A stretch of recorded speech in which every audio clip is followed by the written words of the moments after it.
তো দেখুন আজকে আমাদের বাড়িতে দিদি আর জিজু আসবে, তো মা রান্না করবে, তার জন্য আমি এখানে পেঁয়াজ রসুন আর আদা নিয়ে বসে পড়েছি এগুলো ছাড়াতে। মাকে বললাম দাও, আমি যেহেতু বাড়িতেই আছি, আজকে আমার টিউশন ছিল কিন্তু সেটা আজকে হয়নি, তো তাই মাকে বললাম দাও আমি এগুলো ছাড়িয়ে দিচ্ছি আর তোমাকে একটু সাহায্য করছি।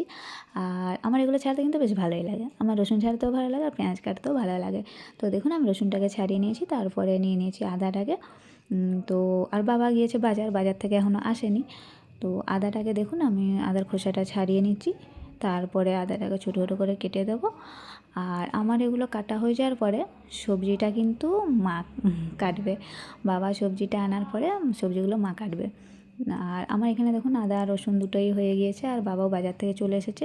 বাজার থেকে বাবা এনেছে ফুলকপি, পুনকা শাক, আর টমেটো, কাঁচা লঙ্কা, ফুলকপি আর বেগুন, আর তার সাথে আছে মাটন আর মাছ।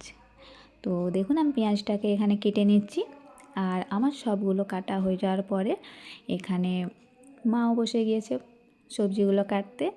সবজিগুলো কাটা হয়ে যাওয়ার পরে দেখুন মা এখানে মাটনটাকে আর মাছটাকে নুন হলুদ দিয়ে মাখিয়ে দেবে। আর দুপুরে আরও কী কী মেনু হচ্ছে, তো সেটা আপনাদেরকে পরের ভিডিওতে আমি দেখাবো দুপুরে খাওয়ার সময়। আর আমার চ্যানেলটিকে আপনারা অবশ্যই সাবস্ক্রাইব করে দেবেন, তাহলে আমার সব ভিডিওগুলি আপনারা দেখতে পাবেন। আর এই ভিডিওটা যদি ভালো লেগে থাকে তাহলে একটা লাইক করে দেবেন। তো চলুন টাটা।